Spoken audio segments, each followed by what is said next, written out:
So Nicholas Fagis reporting, this is addressed to the Memphis political elite. I want you to pull Rep. Akbari's side, that little political curse. And I believe in the principles in George Washington, like the 1700s, and tell Rep. Akbari to please leave the reputation of Nicholas the Governor, Fagis for United States Congress 2014 alone.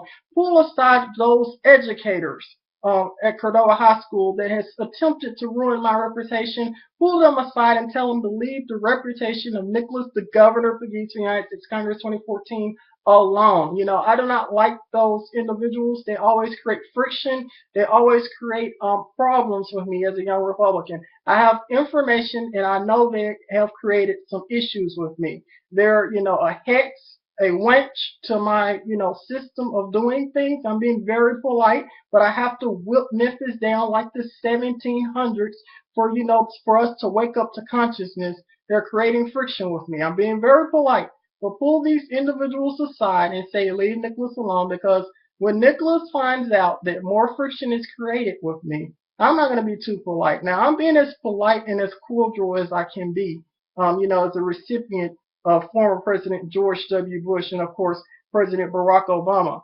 But, it's going to come a time that Nicholas Fagis is not going to be too polite with my rhetoric. Now, this is very derogatory and prejudiced talk. And yes, I really am referring to those good old high school Memphis educators as wenches, like in the 1700s, in conjunction with Rep. Akbari.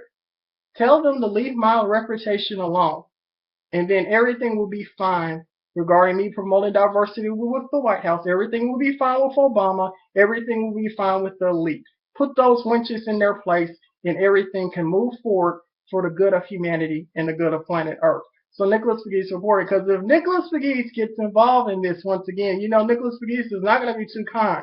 Nicholas Fagis can be a little bit, Nicholas Fagisi. So Nicholas Fagis reported. Good night.